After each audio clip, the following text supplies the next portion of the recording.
Good life. Yes, a good life.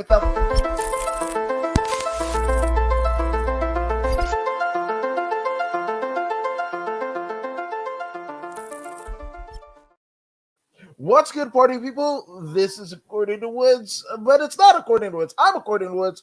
This is Voodoo in the Woods. I'm According to Woods. He's Voodoo Maximus, former Q of MMA champion.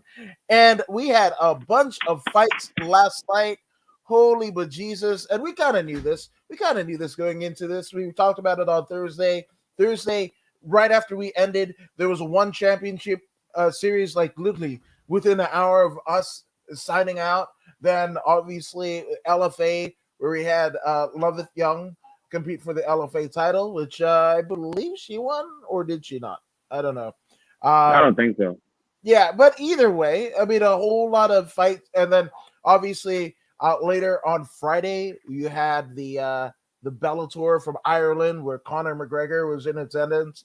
So just and then Saturday we had the UFC. So a lot of mixed martial arts to kind of shake your head at. If you're like, oh, I need my MMA fix, man, and there's no MMA, I don't know where the hell you were. Because like this was it. Even the prelims of Bellator was on YouTube, as they often are, and you could have caught them for free. Like, oh, I didn't want to watch the main card or whatever. I don't have Showtime. Well, they got you. Bellator's got you. So a lot of MMA, but my goodness, how was your weekend? Weekend was all right, man. Lots of parenting duties, in addition to academic tasks. But all was done in a timely manner, and I got to see most of the fights. Uh, it was all good. It was all good. Not bad at all. No, not bad at all. And I was actually at speaking of more martial arts to kind of get it in there. I was at the Compete World Martial Arts Awards in Ontario, California, which is still going on right now. This is the final day of a 3-day event. So shout out to MMA Events Inc. for letting me be a part of that, the jiu-jitsu side of things. I got a bunch of footage and what have you that I'll release to them, but go ahead and follow MMA Events Inc. for subsequent footage. So there you go. There you go. But speaking of where we're going, we're obviously going to this Saturday, or yesterday's rather, UFC Fight Night, uh, Green versus Makhachev, and man, we knew we were kind of hoping on a waiting on a star to fall theoretically for Yeah. picking Bobby Green. It kind of went the way that most odds makers had it, but even still, we'll definitely get to that. But yeah, I mean, it was kind of an up and down card filled. If you like uh, closely contested decisions, we had you that. If you had decisions like one-sided, lopsided decisions, you had that. If you wanted like babu chokes, apparently, or Bravo. I'm sorry, Bravo chokes from a gentleman from Chile over a guy named whose last name is Wrong from China. You got that Mhm. too. It was Mhm. all over the place, but we start out with a couple of debuters. Carlos Hernandez versus Mhm. Victor Altamar Mhm. Altamarino, right? Mhm. Carlos Hernandez being from Mexico, 7-1 going into this contest, and 10-1 was Victor before he suffered defeat in his UFC debut to another Mhm. debuter, right? Which I think Yep. this was pretty good in terms of they didn't serve either of these guys to tenured veterans. You talked about it, Voodoo, like once you get the first one out of the way, right? Um, it's just like being in jujitsu, right? Mhm. You get tap, tap, tap, tap, and whatever. And then when a new breed of newbies come in, well, you're a shark. You're a shark, and you smell the blood in the water. So I think it was pretty cool that they had two debuters compete against each other, and this is a closely contested split decision between Hernandez and Alto Marino. Yes, yes, yes, indeed. The two gentlemen came in. I actually was expecting some kind of uh, jujitsu hug fest, but they actually came in and fought a complete mixed martial arts fight. Carlos Hernandez and Victor Altamirano. They actually impressed me. They exceeded my expectations. They were complete fighters. Lots of stand up. Um, they were able to transition to wherever the fight was taking place. As you can see, it was a split decision victory. Both of these gentlemen performed, and I look forward to seeing either of the two again.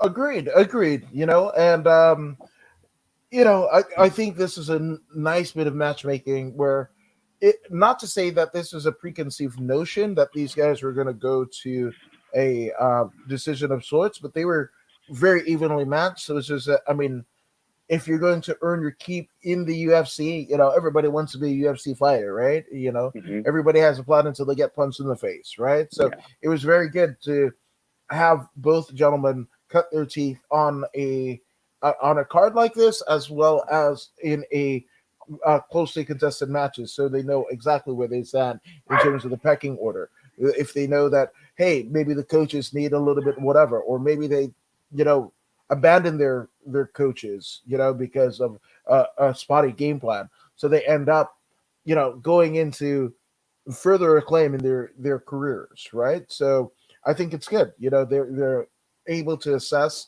pretty early on what they did right versus what they did wrong in both camps. Definitely. As you can see, both of these gentlemen are young, and we always talk about the new age, the kids that are growing up, receiving all fundamental tools in one place, in one location. Um, these kids are so young that they're coming in already fully equipped, even though they are in the infancy of complete martial arts status. They are complete martial artists, and it's going to be a beautiful thing to watch these two gentlemen grow into mature fighters. 100%. But you mentioned fully equipped. Well, guess what? Uh, Ramiz Brahimaj, right, was fully equipped to submit Michael Gilmore. This one actually made me a little bit sad in the Mm, sense that in Michael Gilmore, before he succumbed to the rear naked choke, there was a first attempt, right? And hmm. it's weird to say that there was a first attempt in a fight that only lasted 2 minutes and 2 seconds, but there was a first attempt, right? And he looked like he was like a child. When you stub your toe, when you Hmm. bang your elbow or your knee, and there's that moment where you're like, you question everything about your life, right? That led you to that moment where you're feeling that weird amount of pain. Well, that was the look.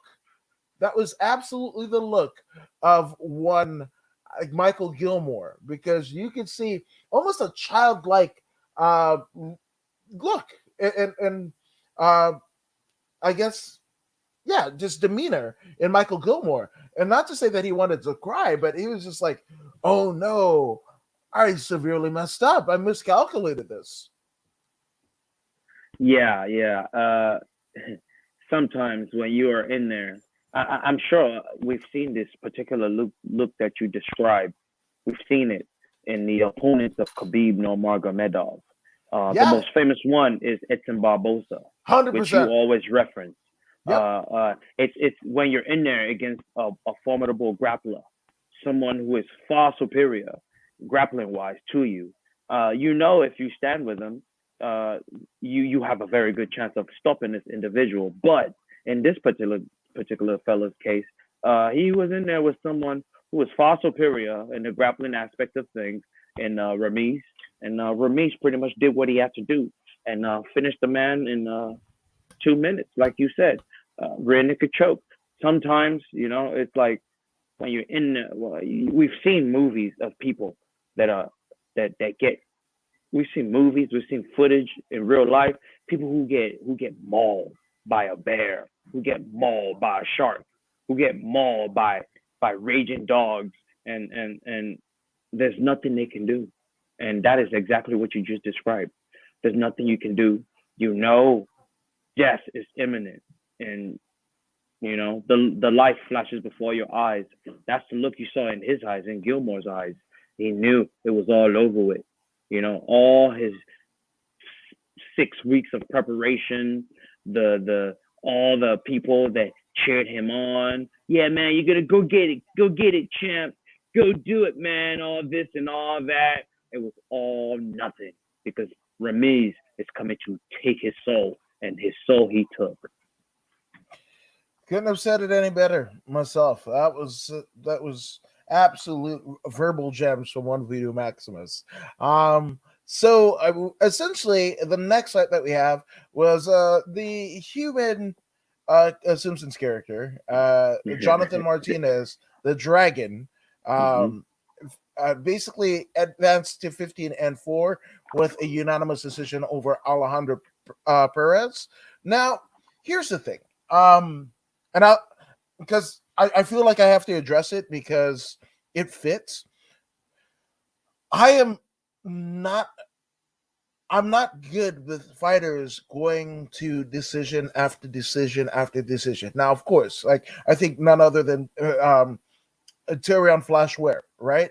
When people are like, "Oh, your fight style, you don't knock anybody out, you don't finish people, you don't submit," and he was like, "Don't you think I was trying to knock the motherfucker out? Don't you think I was trying, to nail that submission that I've drilled over and over? I tried, motherfuckers, I tried." Now, obviously, I'm paraphrasing it, but with that all being said, um, Jonathan Martinez, man, like almost in his short UFC tenure, right? And yes, he's been on the right side of a lot of decisions, but it's pretty much been okay. So he makes his UFC debut 2018 against Andrei Sukamov. He loses a decision, right? 15 minutes, right? Then he wins a unanimous decision in 2019 on the undercard of Israel Adesanya and Anderson Silva, right? That's another 15 minutes. That's 30 minutes into his UFC career, right? Then he hits, a flight. He hits a knee. That works. He finishes his opponent, but still in the third round, right? 3 minutes and 54 seconds of the third round. That's still over 12 minutes, right? And then he loses a split decision to Andre Ewell, right? So we're almost at an hour's worth of his UFC career, right? And then Frankie Sands, he gets a flying knee, but again, he does it third round, right? We're beyond an hour into his UFC career, right? Thomas Almeida, another 15 minutes, right? Round two, David Grant, he gets KO'd, but that's still second round. You would maybe argue maybe 7 minutes, right? So we're at maybe 90 minutes of his UFC career. Another 60 between Zivad Lavashvili and Alejandro Perez, this most recent one. Yes, he did win, but unanimous decisions, right? So in the totality of a fighter's career, me looking on the outside looking in, right? I don't think it's so advantageous to track up those many miles on your body so early in your career, right? And again, how do we, other than I mean, and it's not unjust, right? I think I made the comments. I'll take responsibility. That he looks like a human Simpsons character. Okay, but that's the only thing that I remember, right? And especially we do this show twice a week because there's a fight every week, right?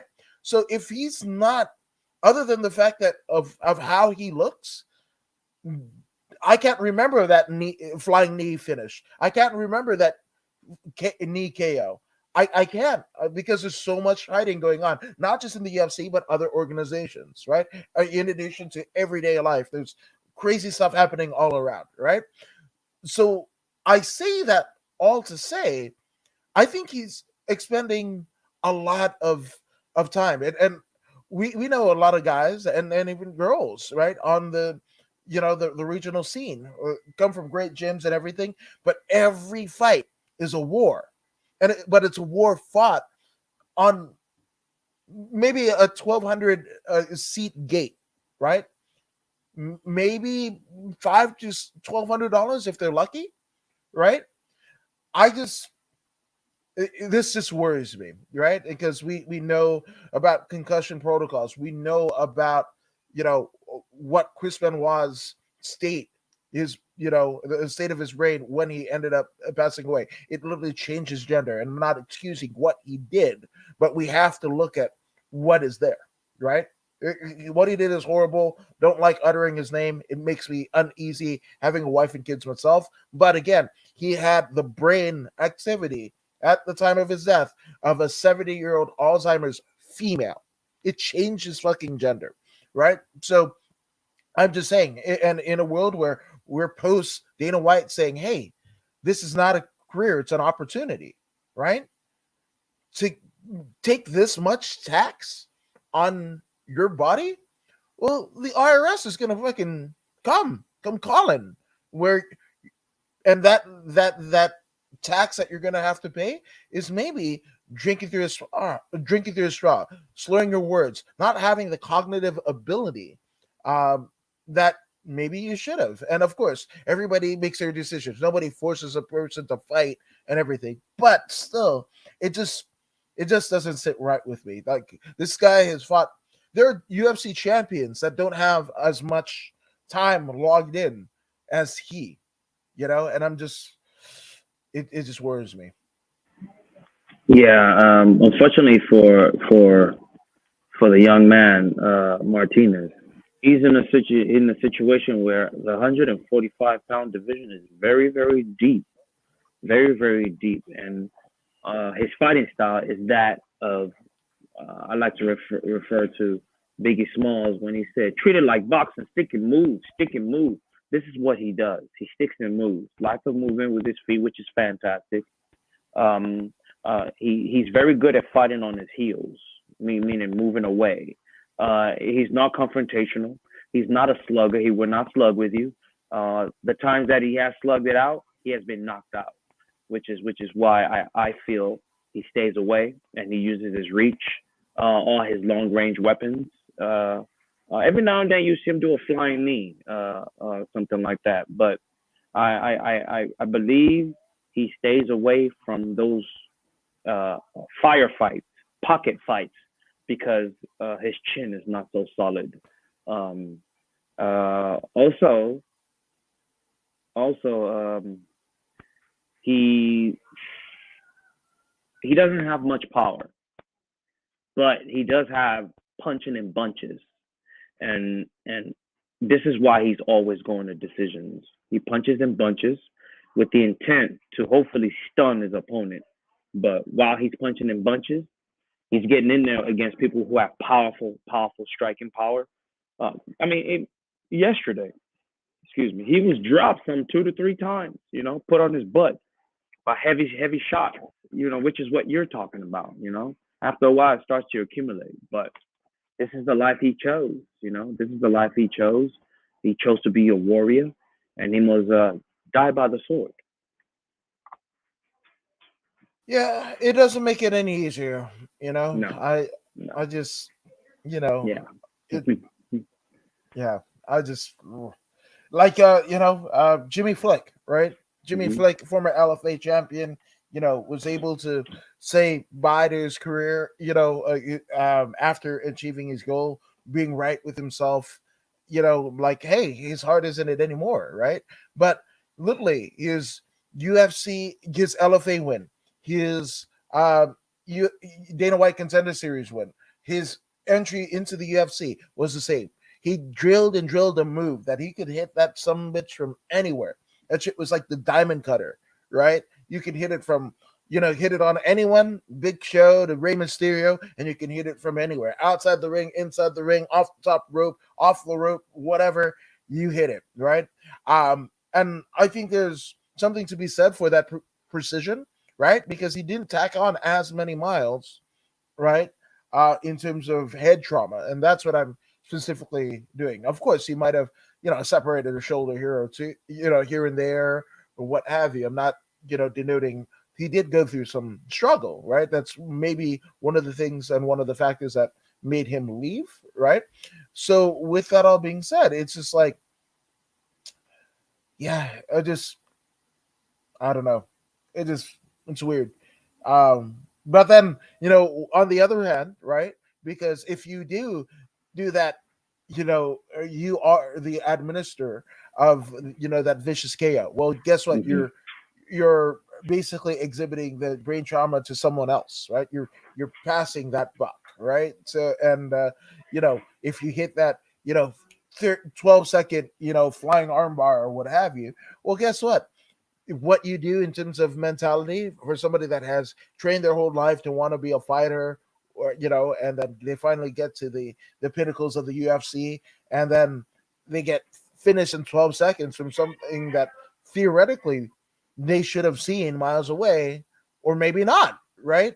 And then there's a whole mental deal and depression that goes along with it. So there's no easy way out for any party, but I'm just saying it's just rough. Yeah, yeah. These things happen, man. These things happen. It's part of the journey. It's part of the journey, and sooner or later, Mr. Martinez will figure something out. Maybe he has to go lift some weights or something to build more power. Maybe he needs to work on his snaps. I don't know. I don't know. Yeah, no, 100%. And I don't want to take away from a another win for Jonathan Martinez, and he's on a two-fight winning streak. But it's just to me, it begs the question. That's all I'm saying. Which, Yeah. I mean, speaking of journey, right? As we journey to the fourth fight of the card, the complete Yeah. and utter antithesis. 10 minute. I mean, 10 pounds above in weight class, but also um, the emphasis of Jonathan Martinez is Terrence McKinney, T Rex, Faraz Zion Hmm. with a rear naked choke in the very first round, 2 minutes and 11 seconds. Not a bad way to earn your pay. Unfortunately, this doesn't get a performance bonus, but I mean, I think it was you. Maybe this was our first unanimous pick of Terrence Yeah, McKinney. we both picked Terrence. We Yeah, both picked T Rex. Yeah, yeah. T Rex. The good thing about this particular fight was T Rex. His wrestling came in handy. If it was a striking match, it would have been a tough match for him. But you can tell immediately that from the very first punch he threw it to the body. From the shot to the body, he immediately proceeded to follow that shot straight to the legs. He was able to get an ankle pick of some sort. He was way down there, kind of like Sergio Perez did to me back at CXF or something like that. And he got the takedown. Once he got the takedown, I believe he went half guard, and from half guard, he was able to sink in a rear naked choke, which seemed to have been along the jawline because I couldn't see the chin. And if you can't see the chin, that means he's grabbing your face. It seemed to me that this was a pain type submission. It wasn't a choke or an air submission. It was more pain. And the young man tapped. The truth is, even if he didn't tap, his face could have been broken. His jaw could have been broken. It's very easy to break a man's face with that squeeze.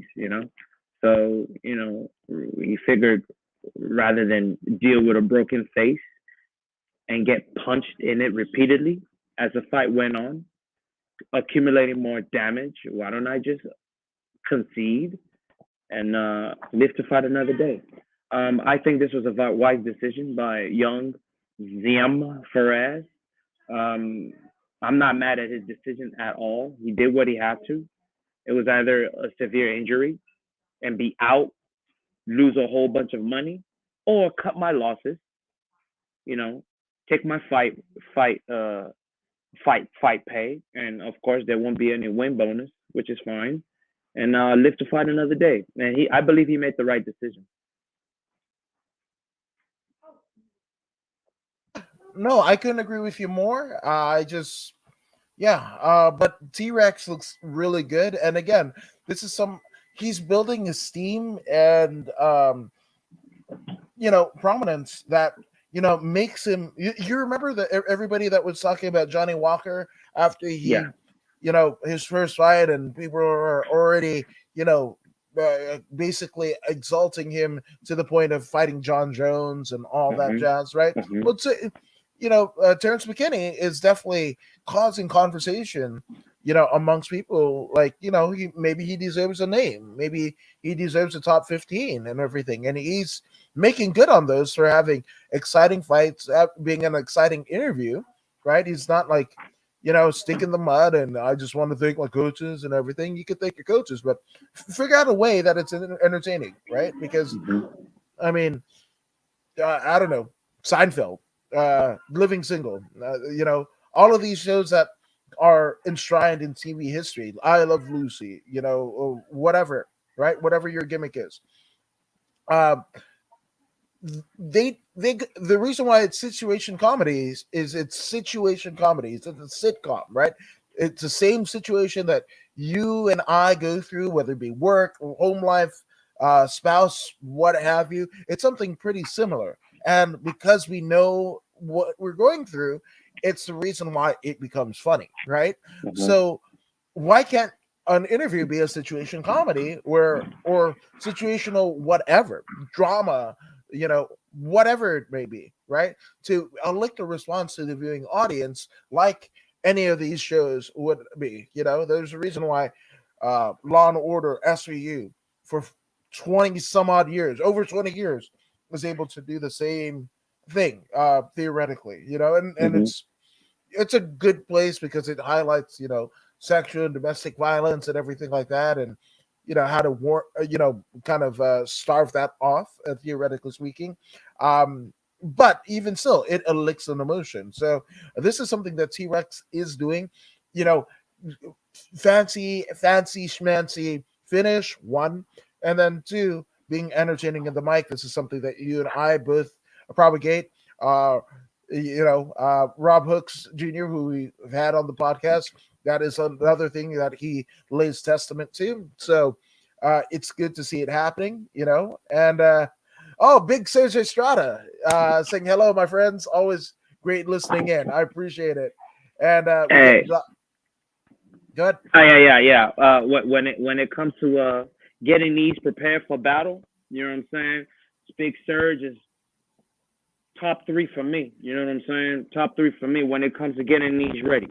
Outside of my coach, Brian Peterson, Big Surge, man. You know what I mean? You can wrap my hands any day, my brother.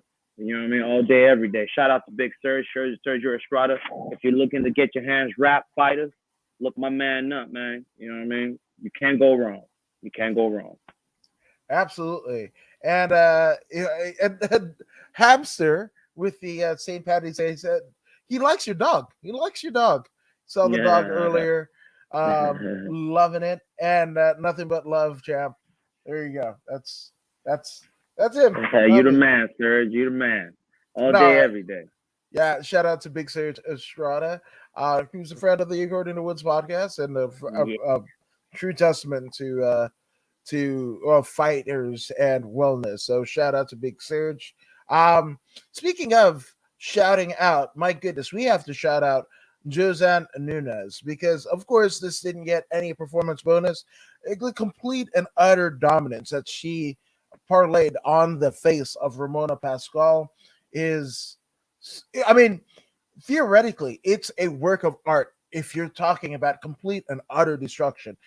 What Josanne Smith painted on Ramona Pascal's face was a masterpiece in destruction.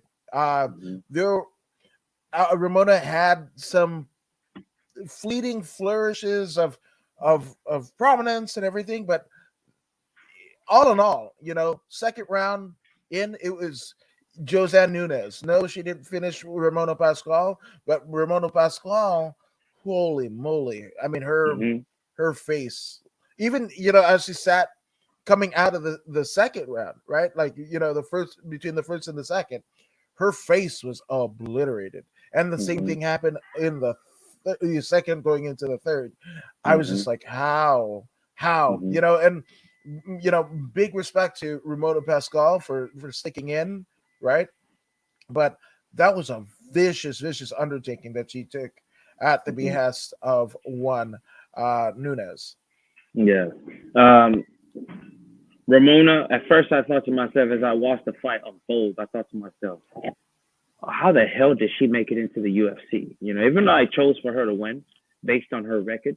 I thought to myself, uh, how did she make it into the UFC? But then I realized, man, this chick doesn't quit. She doesn't quit. It's all heart. It's guns blazing. You know what I mean? Straight cowboy, straight out of Texas. Even though she's not Texan, but that's what comes to mind. Straight cowboy. She went in there in the first round. She wanted a firefight, but Josiane Nunes, veteran reaction, didn't react to it, didn't take the bait, stayed disciplined, stayed a sniper, firing shots from far away. Those 1-2s were plentiful, and when the fight made it to the ground, which was what happened to Ramona's eye, she dropped a nice elbow on Ramona's eye, and it changed the landscape. Now Ramona is seeing with just 50% of her vision. While the fight was on the ground, I thought she was gonna quit after that elbow. I believe it was in the second, right when the second was about to end. She caught that elbow to the eye, but man, Pascal, man, straight tough individual. It's very rare that you find females that come correct like this, straight out of Hong Kong. Very, very tough, like unyielding, just like iron. You can beat the hell out of her. She will keep coming like the Terminator. This right here, you can build on, right? But we got to make sure there's a little bit more defense in this person. Her striking is a little bit here, right? Elbows got to be down. Fire down the middle while your head gets off the center line. This is how you get down. This is how, like Nunes was doing. Nunes had the hands down, elbows down, firing down the middle, firing down the middle, throwing occasional kicks. But the bread and butter was right here, right down the middle, elbows down with the head movement, and she was able to toe tag her opponent, even though her opponent refused to quit. Nunes clearly was the victor. Yeah, no, 100%. Man, it was a dogfight. It was as tough as they come, and Ramona is as tough as they come. Yep. Not sure what to have just a one-sided onslaught like that. I don't know where that bodes for the trajectory of her career, and like we were saying about Jonathan Martinez. That's a heavy tax that you're paying so early on in your career. So if you're just like the toughest one, right? Like how many injuries did one Spike Dudley have just because he was just the toughest, grittiest one? Maybe if he had packed on a little bit more muscle, he would be better off, but he seems to be fine. Matt Heisen, he seems to be fine. He's teaching. I think he's a financial advisor, so he's doing just fine. Yeah. So just saying. And the good brother Shaman Steve saying, good afternoon, gentlemen. Good afternoon, Shaman Steve. And you could see the miraculous body transformation that Shaman Steve has gone through over the course of the last during the pandemic era. So shout out to Shaman Steve. All day. Shaman Steve went ahead and lost his mind, man. He when we first started hiking, he was a bigger fella, but he didn't give a damn. Whatever hike it was, as tough as they come. He's as tough as they come. He's mentally tough. That's his greatest attribute. It's not his physique or it's this. He's tough in the mind, So we were going this grueling hikes, some are 20 miles, his back will be hurting, his this will be hurting, but still he grinds on. And now he's dropped a whole bunch of weight. He's gotten deep into his meditating. Flexibility improved so much, and he's just an animal. Shaman Steve is an animal, man. Not to be messed with. Well, he says much inspiration comes from voodoo. I learned so much. So there you go. Hey, the truth is, you cannot make anyone do something they're not prepared to do themselves. So Shaman Steve, that was all you, champ. You keep it up. Yeah, keep it up. Can't stop, won't stop. But speaking, actually, this one did stop because whatever aspirations that Zurong had for winning this fight, essentially Hernandez essentially nullified that in real time. This one gets finished via bar a bar Bravo choke. That's what I'm Mhm. saying. Yeah, Bravo Mhm. choke in the third round. Mhm. This one again, one of the few finishes on the card. Also, not getting um, a bonus of any sort. But I mean, this is an impressive showing for Ignacio, especially a Bravo choke. I don't even think I've ever seen that um, Mhm. prior to last night. Yeah, yeah. I'm sure you've seen it before. It's just rare that you see someone deliver such a technique. But I'll tell you exactly how it happened. Uh, uh, the young man Ignacio and Zurong, they went at it. It was a dogfight.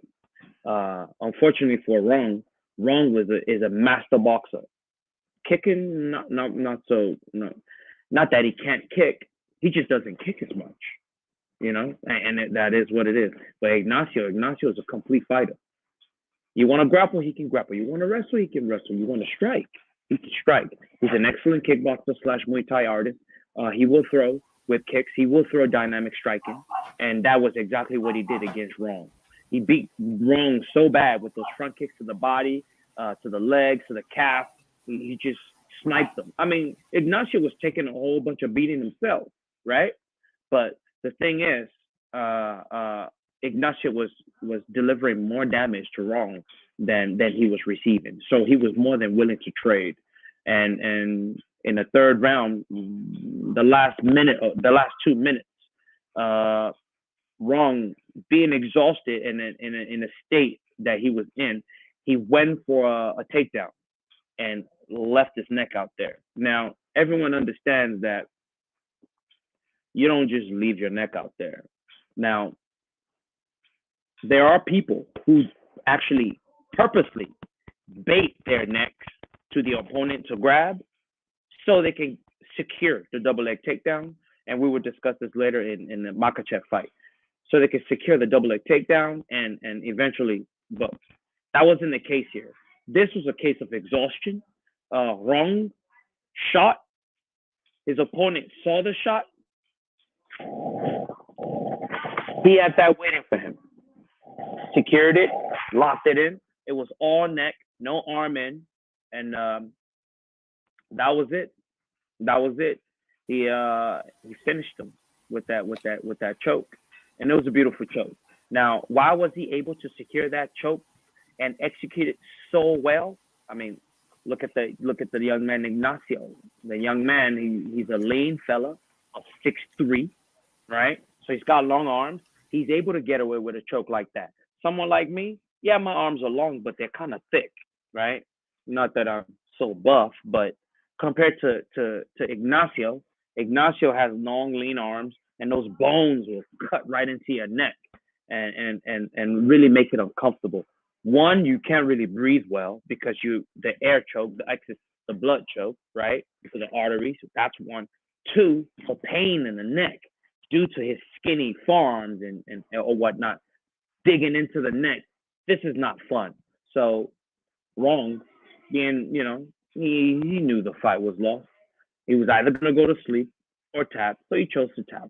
Why hurt yourself? Why lose brain cells when you can live to fight another day? That's another smart tap, if you ask me. I don't believe in going to sleep. That's retarded. Yeah, I mean there it is. I couldn't agree more.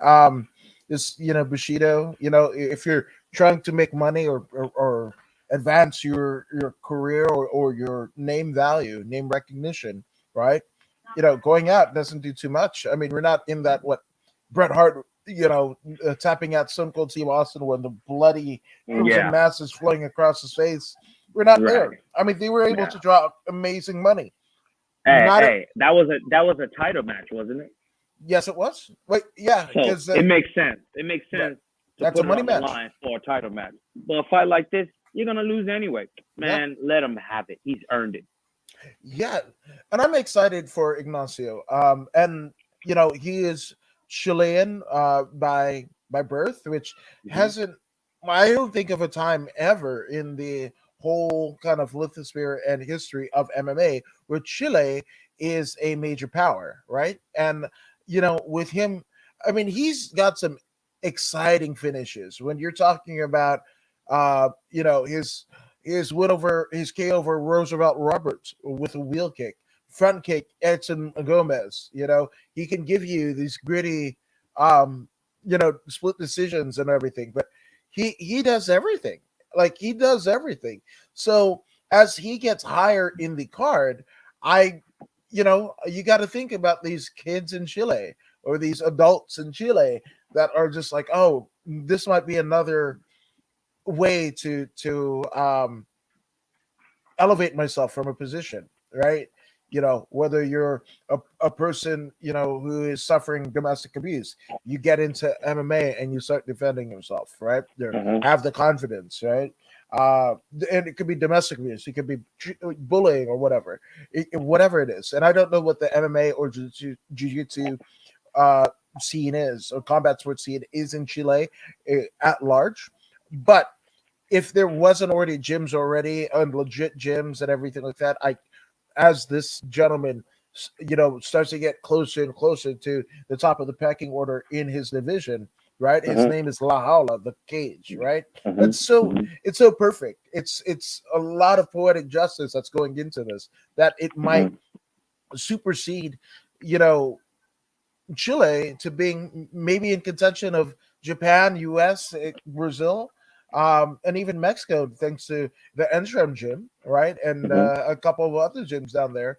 As a superpower in terms of MMA dominance, and I would love to see that. Everybody should get a run at the top, assuming that you're doing the work. So I Hmm. just for me, there's so much inspiration, and for a guy like that who's long and lanky, right? Like when you think about like a John Jones, or you know, I even think about it, right? The reason why John Jones was so great is he was able to use his range and distance, which you were talking about. Being able to hit those chokes and hit those Hmm. kicks and punches and everything like that, because managing the distance. Unfortunately, we've seen pre and during the John Jones era, guys like Jesus. I just had a Kendall Grove, right? Kendall Grove Right. didn't use his range. Stefan Struve didn't use his range. He's clearly above his head and shoulders above the octagon in the Hmm. most literal way, but wasn't able to manage it the best way. And I think John Jones is a great example, but we're seeing a different side of you know um, that methodology with Ignacio. So I'm Hmm. excited. I don't want to put too much on him. No, I'm not, but this could be exciting, and not just in terms of his personal career, but what it does for his home country. Yeah, Ignacio seems to me like one of those kids that started in Taekwondo and started competing in Taekwondo, saw some uh some promise, uh, moved from Chile, now is residing in Chicago, Illinois, and now he's becoming well rounded in his craft. Uh, he's still young. Uh, he has a few fights on his record. Amateur career was just one fight, but he's a complete fighter. He became pro in 2015. And he's won more than he's lost. Does he understand what it means to lose? Yes. Does he understand what it means to go into deep waters? Yes, because he's lost by unanimous decision. He's lost by split decision. He's lost by submission, right? The only thing he hasn't seen is his lights have never been turned off. So things things are still good for him. Things are still good. Um, the future is bright. The future is bright for him. His style that he brings to the table is the future, right? He's a complete striker. He's moving towards free flow, right? In the way he approaches things. So just keep pacing him. Please do not throw him at the wolves yet. Keep having him fight people that are around his range, so he can continue to grow. This kid right here could be marketable in South America, most definitely. He speaks good English, right? He's not bad looking, right? So when it comes to it, and it's time to go to Chile, you can hand him the baton, and he'll do great things with it. I mean, look at Brandon Moreno, not too long ago when he had the title, right? Mexico was in an uproar. Now we have another young fella. I mean, we have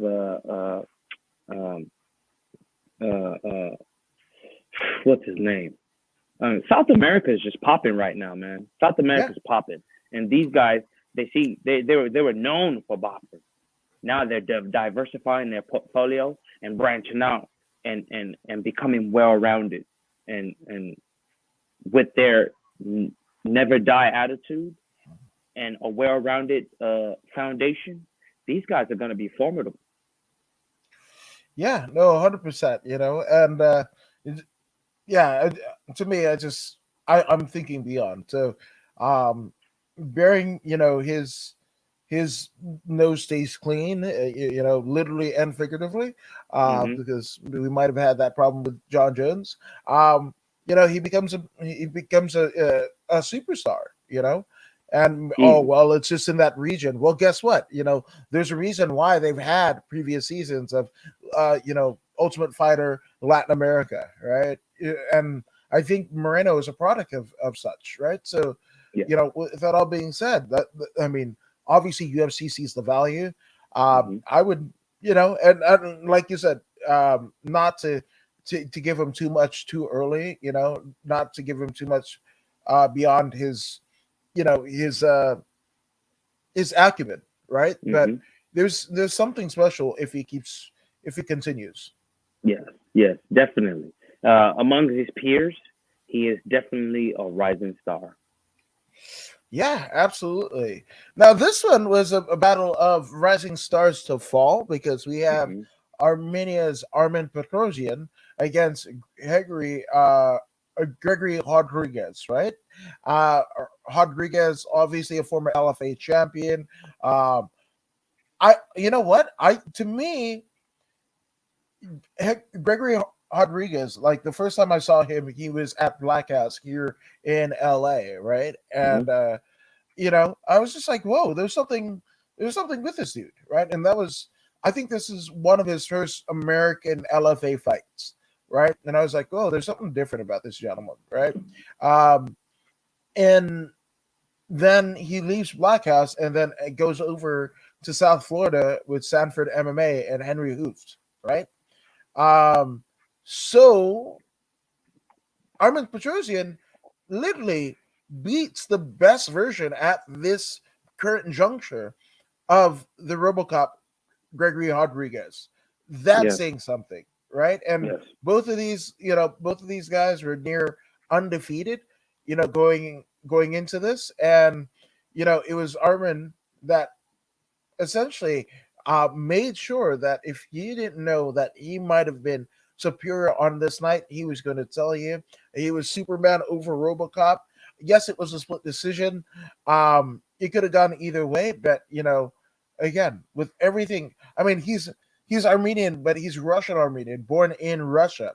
With all the stuff that's going on right now, especially in that region of the world, and even though he was born in Russia, he holds the capital of Yerevan, Armenia, as his hometown that he's announced for. So there's, if you're going to make a story out of, loss and all that stuff, like this would be it, and actually his gym that he's currently training at is still in Russia. So regardless of whatever's going on in your home region, to be able to pull off a win like this, it says something about the tenacity of one Armen Petrosian.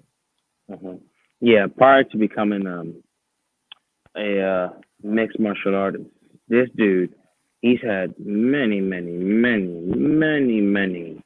kickboxing matches. So he's very, very. I mean, just by watching him fight, the fact that he's able to move for 15 minutes like he moved, being pressured, fighting off his heel, and still landing tremendous shots lets you know that 7-1 is truly not his identity. He is far more superior than that 7-1 record shows. His opponent, uh, Gregory Rodriguez, I have a change of heart based on that performance. I have a change of heart. I've been very hard on Gregory the past few years, and he proved to me yesterday he belongs in the UFC, and that this is just the beginning. This is what I feel about Gregory. He was phenomenal. He was phenomenal. His striking has improved so much. I love his game plan. The game plan was to stand with this fella, push him, push him, make him fight, make him strike, make him sweat, make him exhaust himself, and then by the third round, shoot the double, take him down, and drown him. Excellent game plan, and he stuck to the game plan. Right? You can see the maturity in Gregory. Beautiful, beautiful, beautiful. His striking is improving every day. It's slow, but it's improving. Every time I see him, I see improvement. I see improvement. I mean, dude, he almost won this fight. It was a split decision. It was a split decision. He did so well. Gregory, porra, porra. I wish I could speak Portuguese, man, just and give you your props, man. But porra is all I know, you know? Porra. That's what I got to say. Excellent match, brother. Excellent match. I wish I could tell you to your face, but damn, man, I enjoyed your match. I enjoyed your match with that assassin. Petrosian is no easy task. Petrosian ran most of the time, and I don't mean run as in not trying to engage. He was extremely defensive, while Gregor was offensive, and Petrosian being the higher IQ striker, he performed the way he was supposed to, and Gregory did what he was supposed to. He shot in that third, almost at the end of the second round, saved by the bell, right? Came back in the third, and they went at it again. He was able to shoot again. He took the back, went for that knee bar. I can't remember what that knee bar is called. It's named after someone, some name that I can't pronounce. He executed that knee bar. Now, mind you, if this was your average Joe, that would have been it. But because this man is a kickboxer, dexterity is mandatory to be in an excellent kickboxer. So when he was put in that position and his leg was being stretched out, he didn't tap. He didn't tap because, yeah, I mean, the hamstring was really, really tight, right? Because this is what you're attacking. It's really not a knee bar. You're trying to rip the hamstring. And sometimes you can get the hip on the knee, but most folks tap because of the pressure on the hamstring. This man had a loose hamstring because, he's used to kicking, and he didn't tap, and he was able to get out. Gregory expended so much energy in trying to get that finish, was depleted a bit, but he kept fighting. He was able to bust up his opponent, who had a clean face the entire time. And, in an attempt to secure the takedown, Gregor took a knee to the face, which cut his face. But, the man is tough as nails, man. Shout out to Gregor. Shout out to Petrosian. Excellent matchup between the two. I cannot wait to see these two fight again. You're 100% right. A really good match from both gentlemen, and the good brother Alex Ramirez says, "Hi, Adam, and hi, Voodoo. Happy Sunday. Happy Sunday to you and yours and everybody watching."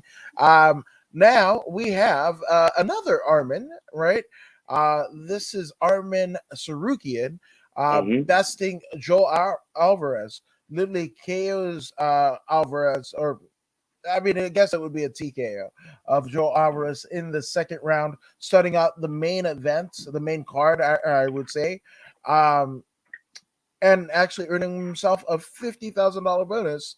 And the first $50,000 bonus of the night being administered to one Armin Sarukian. Hey, man, I'm going to stay on the record, and I'm going to keep saying Armin Sarukian is the finest mixed martial artist out of Armenia or of Armenian descent. I don't care who came before him or who's coming after him. Right now, Armin is the man. He's the best that I've ever seen. Who the hell goes in there against Islam Makhachev and go 15 minutes with Islam Makhachev without being stopped? Armin Tsarukyan. His only loss in the UFC has been to who? Islam Makhachev, the next in line for the title. His only loss, well, he's lost to Alexander Belich back in the days. You know, he was knocked out in 30 seconds, right? These things happen. You stay in the game long enough, you will get caught. But he's got 2 losses, and the man 17-2. Come on, man. The man is a terror. Excellent striking. Some of the best boxing you've seen. Some of the best kickboxing you've seen.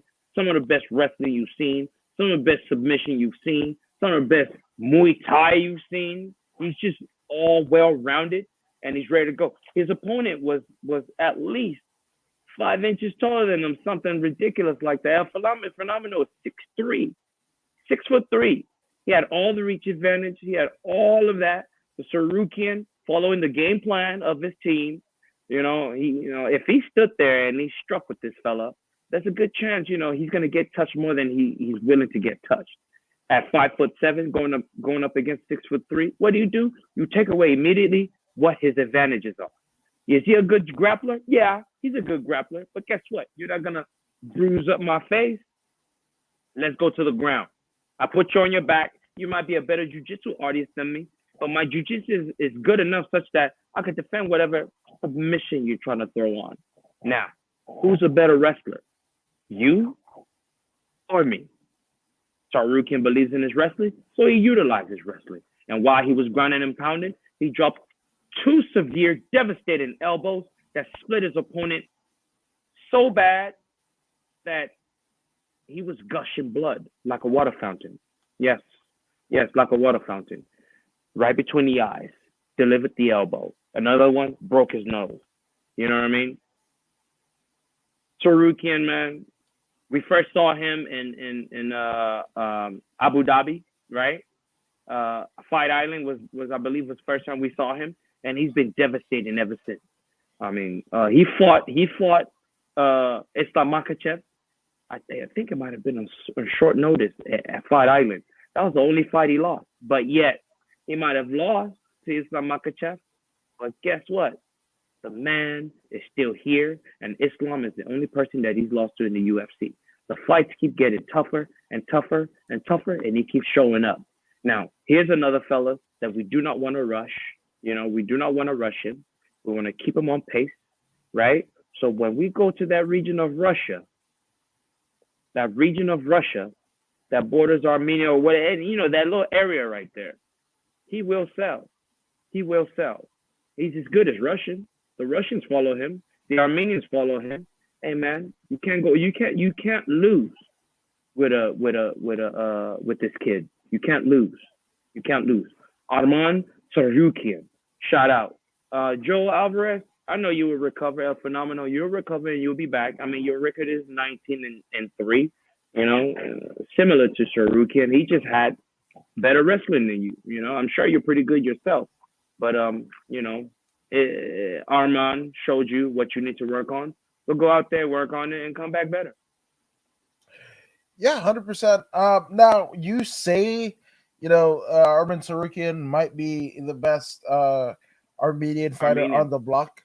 Now, that I just find it. I'm not saying that he. Well, I mean, it's wild. What you got for me? Let's discuss. Well, I mean, I don't know if you can compare, right? But obviously, Gokor Shavichian just got inducted into the Armenian Sports Hall of Fame, right? Let me call a timeout. Gokor never fought mixed martial arts. Yeah, but that's almost like saying. Remember, I said mixed martial artist. I thought you said Armenian mixed martial artists I've ever seen. Mixed martial artists. Yeah. But then, okay, but if you're there are great Armenians out there. Don't get me wrong. Gokor he's a father of wrestling, right? When it comes to wrestling, Gokor, yeah, of course. But mixed martial artists, I've yet to see a complete Armenian as such. Complete. You might want to say Carl Perusian. Carl Perusian had a hip toss. He had a hip toss. He couldn't step in that ring and get down with BJ Penn. You saw what BJ Penn did to him. Knocked that tooth out, right? Or was that yes. What's that fella's name? The one that had the crazy manager. Wait, one that had a crazy managers in MMA? What? Yeah, the Hispanic fella. Yes. Oh, Diego Sanchez. Diego Sanchez. Either Diego Sanchez knocked his tooth out or BJ Penn. One of them knocked his tooth out. You know what I'm saying? And dude, Diego had fury. He had fury, but he never really had excellent striking. So if Diego can do that to you, I don't think you are an excellent mixed martial artist. He was an excellent wrestler, excellent judoka, but he was no excellent mixed martial artist. That's why he never saw a title. And that's my honest opinion. Arman Tsarukyan is the man. He is the man. He is the man. In regards to Armenian fighters, I've yet to see one that rivals him. They all come close, but no cigar. I like it. I mean, there you go. Justice 7. What up, Justice 7? Yeah. Shout out. Justice 7 looks like an African fighter. Are you an African fighter, Justice 7? Shout out to Justice 7. Yeah. He looks like an African fighter. Where you from, Justice 7? Give us your bio. Yeah, man. So as we wait for Justice 7's response, we will get into the second fight of the main event. Well, the main card, rather. Why do I say main event? But we have the second straight recipient of a performance bonus. We have Priscilla Cachoeira beat Jin Yon Kim. This is a reassertion of Priscilla Cachoeira's dominance, right? This is a unanimous decision win. Jesus, she's just on a tear. She's just scary, man. And but the fact that who does she have waiting for her if she continues on this path of dominance? What does Zombie Girl have for her? Oh, waiting in the wings is none other than Valentina the Bullet Shevchenko. Holy bejesus. Like that's a zero-sum game, which she already fought, right? Back at UFC Fight Night 125. I don't believe that was for a title. That was pre-Valentina being a champion. This was on the undercard, right? So she already lost, right? But maybe, just maybe, Cachoeira has something that she didn't have, right? A little piece, a little integer of what she didn't have the first time she fought, Valentina. So, you just never know. Hey, I totally disagree with this unanimous decision victory. Ooh. No, not at all. Not at all. Shaka. It's not even close, man. Not even close. Ji Young Kim pieced her up. Something terrible. Towards the end, she was able to land an elbow, right? And cut Jin Young on the side of the face, right? I don't know what I totally disagree with the judges, right? Yes, Priscilla had pressure. She pressured, and she ran into a bunch of shots. Continuously ran into a bunch of shots. Continuously. Yeah, she looked ferocious, but you go in there against Valentina Shevchenko with that kind of attitude, dude, you're going to die. She's going to die if she goes in there against Shevchenko, man. I mean, by now, you've been in there with Shevchenko before, right? Is that what you said? She's been in there with Shevchenko before? Absolutely. And she lost, right, by rear naked choke. This time, I guarantee you, if she goes in there against Shevchenko again, she will not only lose by devastating knockout, she might not make it back into mixed martial arts. That's my honest opinion. I mean, Shanna Dobson knocked her ass out by uppercut. Gina Mazzani by, you know what I mean? Jin Young was just not strong enough to knock her ass out. That's why that fight went for so long. Jin Yoon was pissing her up, hitting her with shots that what? Are you serious? And then the judges give it to her. Oh, what? Are you serious? I couldn't believe what I was watching. When judges get it wrong, they get it wrong. And this is one of those situations. Yeah, she landed a good elbow at the end that cut the opponent. But did you see her face? Her face was a mess. She was mangled. Yeah, she landed shots as well. I mean, it's a fight. We're all gonna trade shots, right? But they both stood in the pocket. They banged it out. And Kim landed better shots. She just wasn't strong enough to knock out the opponent. The kind of shot she was hitting her with, you see how many times she got stunned? Are you serious? If that was Valentina would have sent her to the hospital. You know what I'm saying? So don't tell me that she won by unanimous decision. First of all, she didn't win by split decision. Now I'm talking about unanimous. I think she lost. She lost that fight. She lost that fight by split decision. I'll give her that. I think she lost the fight by split decision. I don't know what them judges was thinking, man. Straight up.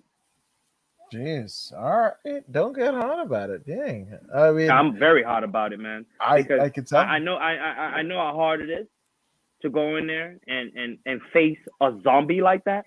You know what I mean? She kept throwing at her. Even though she kept walking into them punches, taking them. Boom, getting rocked. Boom, boom, boom, boom. Excellent boxing. Crisp. Hey, when you want to go in the cage and you want to throw, that's how you throw. Kim is a boxer specialist, landing excellent shots, combination striking, not just a bunch of it wasn't none of that. That Priscilla Cachoeira was throwing.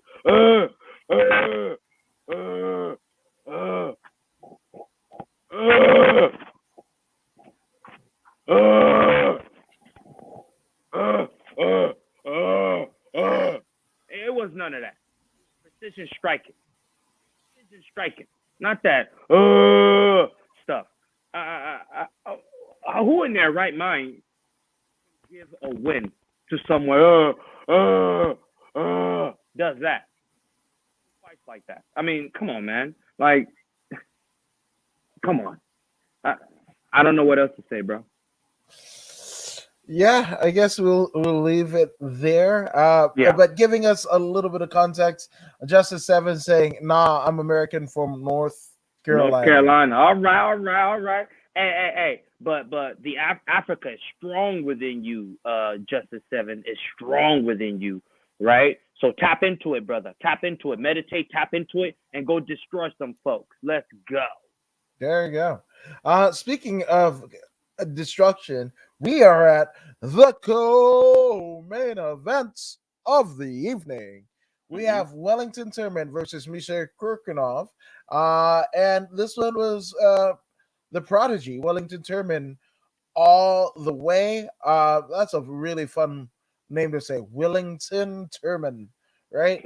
But he finishes this in the second round via armbar, and this ends up being the very last fight bonus, as well as the third straight fight bonus, literally, that we had of the fight night. Not even Islam Makhachev got a fight bonus for his win, so that's that. Yeah. I mean, this was a very interesting match. Wellington Thurman, he was able to secure a rear naked choke early on, but it wasn't under the chin. And Misha, being the savage that he took the pain and he removed the hooks and he shook them off and dropped them. Once he dropped them, he went in on them. He went ham on them, and he started dropping devastating strikes from the top. And before you know it, the round was over. Now round two comes. Misha had exhausted himself in round one. So Wellington, started doing what he had to do, piecing him up little by little. The fight ended up on the ground. Misha was able to secure a takedown from guard. Wellington was able to control the situation, steal a armbar, and before he can even put his hips into it, Misha was already tapping. So it was real tight, real deep and tight.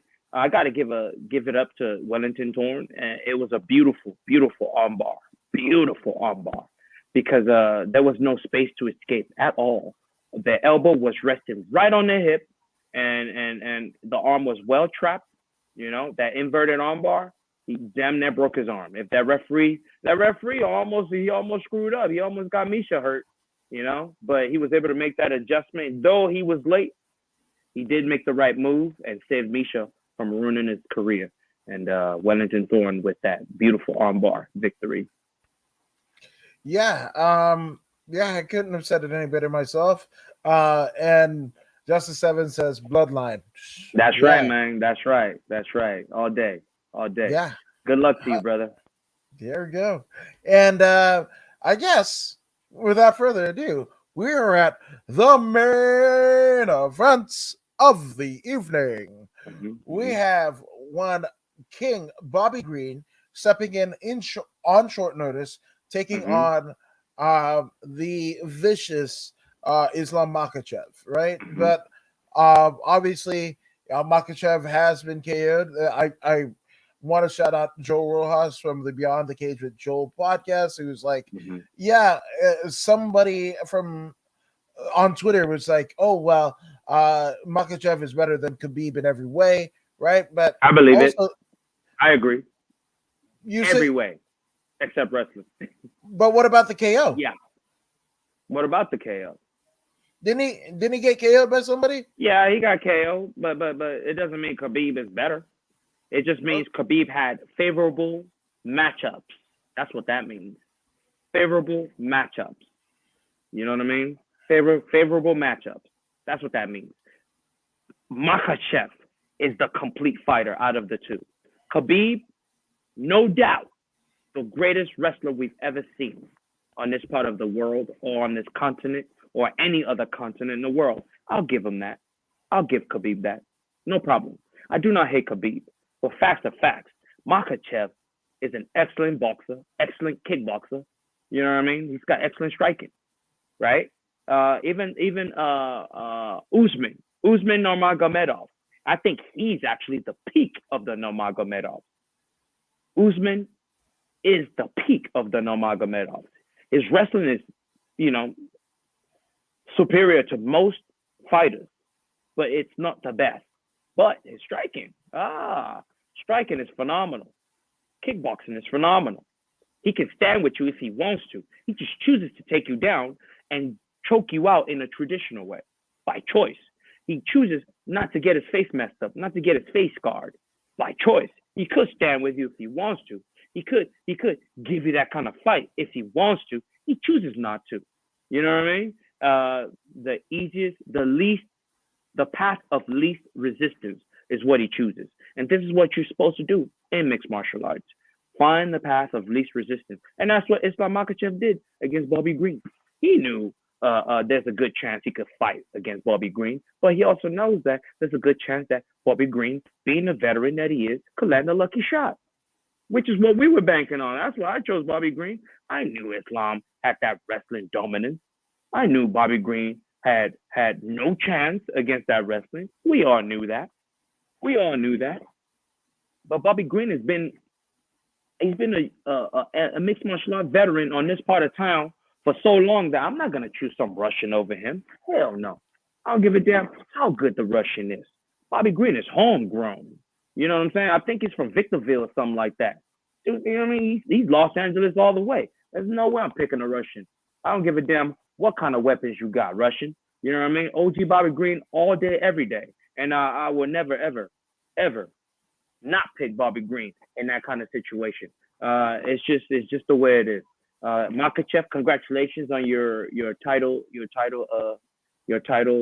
shot. Great for you. You know, you've earned it. 10-fight win streak. I go over there and I defend against Charles. If I fight Conor McGregor, it's easy money. It's too easy. I no problem. I fight him. Am I going to fight Bobby Green again? I already. It's part of my list. he can go fight 10 straight victories, and maybe we can talk again. I get the title shot. Then I caught Khabib. Khabib said, I get the title shot, and it's my turn. It's my title shot, and I go in there and I get victory. This is the hardest training. So many drills. I do so many drills. I'm so prepared. Bene Dariush, he break his leg. He's very good. I look forward to Bene Dariush. But I get the title shot now. Now I wait and I fight for the title. I don't see any problem with that. You know, the man is a force to be reckoned with. It doesn't make sense that he doesn't get the title. Now, if Conor McGregor was to show up and Dana gives him the title, I won't be mad at that either. Mind you, I am an MMA fan. This is sports entertainment. Islam Makhachev, though he's far superior in all skills, right? He is not my first choice for the title because he is not exciting. He is not exciting. Facts are facts. He is not exciting, which is why it seems like I don't like Khabib. Khabib is not exciting as well. He's not exciting. It is what it is. They have a skill set that is dominant, but yet not entertaining. You will have to be a Brian Peterson to enjoy these people. You will have to be Kevin Randleman and Mark Coleman to enjoy these people. Most MMA fans are not these professional wrestlers, amateur wrestlers. Most people don't want to see that, but it's part of the game and they use it. If it ain't broke, don't fix it. I'm not mad at them for using it, but understand, if Conor was to show up, even though I'm saying right now that Islam Makhachev is the rightful person for this title shot, even though I'm saying this to you. Yeah, you're listening to me say this. And Conor McGregor shows up, I pick Conor. Right now I'm saying Islam. Yeah, Islam. Islam Makhachev, he deserves the title right now. Right now, there's nobody else that can come forward and do something different that is worthy of the championship. But when Conor McGregor comes and he is already 4-fight losing streak, I don't care. I want to see Conor McGregor. Conor McGregor. That's what I want to see take the title shot. Yeah. That's what I want to see take the title shot. Because I know when Conor McGregor show up, everybody's gonna make money. Everybody on YouTube making videos gonna make money. Everybody interview gonna make money. Conor's gonna make money. The opponent's gonna make money. Do you understand me? Everybody make money. Everybody. Now, when Islam Makhachev fight, Islam is gonna make money. Maybe his opponent make money. Depends on pay-per-view. Pay-per-view is not gonna sell that much because it's facts. Facts is facts. And Conor fights 3 million. You know what? Hold up. If they fight in Abu Dhabi, that oil money will back it, and Islam will sell. I wouldn't be shocked if he did 3 million. Actually, that's a fact. He wants to fight in Abu Dhabi for a reason. You know what I mean? He keeps saying, "Oh, my people can't watch me fight. Visa." It ain't about the visa. Don't lie. It ain't about the visa. It's the fact that in the United States, you ain't selling jack. But in the Middle East, the Russian money will back you. The Saudi Arabia money, the oil money will back you. So you will sell, right? You will sell. Only if it happened in Abu Dhabi. Without Abu Dhabi, you sell nothing. And we all don't make no nothing, right? All the internet people make no money. None. Only the fighters make money, and Dana White. And it's going to be a paltry sum compared to Conor McGregor money. Of course. You know, if we go, oh, yeah, I made money, right? Oh, 300,000, right? That's what Francis Ngannou, what was it, in the six figures? Something like that. Right? It was in the six figures. He made 600,000 or something like that. Okay, that's a heavyweight champion. That's a heavyweight champion that just baddest man on the planet. Right, and beat his chief rival, right, in a way that nobody expected him to. And if he got 600,000, right, yeah, Islam Makhachev, you're gonna get money fighting in the U.S. It'll be It's going to 50, get 150. 80, 100,000. You're not gonna crack 300,000. There's no way. Hell no. No For what? way.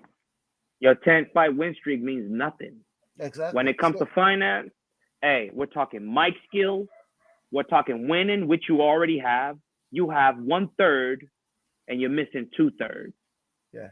You know what I'm saying? Don't expect big money if you only have 1/3. Now, what's his Instagram following like? Does he have 1 million followers? I don't think so. I don't think he has 1 million followers. Let's just check. I bet you he doesn't. Islam Makhachev, 350,000. You got it already? Does he? I don't know. Okay. 350,000. Islam Makhachev. Let's see. I'm pulling it up on the Islam Makhachev. Anybody out there? Islam Makhachev. Oh, 3.6 million followers. What? He's got 3.6 million. Hey, I bet you every last one of them is Russian. And oh yes, every last one of them are Russian. Khabib did tell us back then. He said Irish 1 million, Russian 250 million. You know, it does make sense that he has. You know what I'm saying? Yeah. But I bet you they're all Russian. I mean, he's got them. Where they come from? He's got them. He definitely got them. Yeah. So if he has 3-point-something million, how much does Khabib have? Khabib must have like 10. I want to go him to Connor. 44.3. Yeah, it's a huge difference. Okay, yeah, Connor. Okay, so Khabib. Hey. Connor's on the whole. 33 million followers. Yeah. What the fuck? And remember, he said Irish 1.6 million, Russian 250 million, and he still has more following than you. So there you go. Yeah. This is why if Conor was to show up on the day of the fight, I tell Islam, take a seat. Real fighters coming. Hey, no disrespect, Islam. I'm just joking. But you get my point, man. This is business. If Dana was to say, yo, I'm sorry, Islam, you're going to have to take a back seat. We're going with Conor. I'm not mad at that, man. Remember, we are in the business of making money. We are in the business of entertaining. If the poll goes up, Islam or Conor, even though Russia has $250 million following or whatever, they're all going to go Conor because he's excited. He's got the mic skills. He's going to entertain us. Win or lose, he's going to perform. I mean, he went 4 rounds with Khabib, and Khabib is the best ever. Mm-hmm. Only man to beat Khabib in a round. Right. Only man to beat Khabib in a round. Come on, man. You can't be mad at this fella. You just can't. No, 100%. Well, and Shaman Steve saying Francis also did that with torn ligaments. No, with a torn ligament. Right. With a torn ligament. Straight up. So with that all being said, right? And I'm gonna borrow a page out of Fred Kirby from the Keyboard Warriors deal for my rant. Like, you gonna wait for a title shot, Jack? Do you know how many motherfuckers are fucking waiting for the title shots that are probably outside of the UFC now, waiting for their fucking title shot? They're waiting for their fucking title shot and got released, right? Fucking top 10 fighter, whatever the fuck, got released and shit. Like, go ahead, wait for your damn title shot. Cool story, bro. Like that, yeah. You waiting for fucking, Uncle Dana to fucking water your well? That fucking shit will run dry like the goddamn Boyz II Men song. Islam better go to Eagle FC and become champion over there. Yeah, but is Eagle FC doing the numbers? Like, what are the numbers? Yeah, right. That's what I'm saying. Are they behind Russian paywall that like you can't really see? Or otherwise, Eagle FC is gonna find out what it is to do business in this shark-infested waters. Yes, they have a lot of money backing them. He's got that oil money backing him, right? But Ted Turner had a whole lot of money back in WCW back in the day. You know what I'm saying? You got to know how to play the game, like Vince McMahon did against Ted Turner. Like, hey, man, we're in it for the long run. You want to spend money? Spend money. We'll spend skill. We'll spend skill and build new stars. You go ahead and keep spending money. Yeah, and that's what's gonna happen. They're gonna keep spending money, keep spending money. Sooner or later, the Sultan's gonna be like, come into my parlor, come into my castle, Khabib, come into my castle, come here.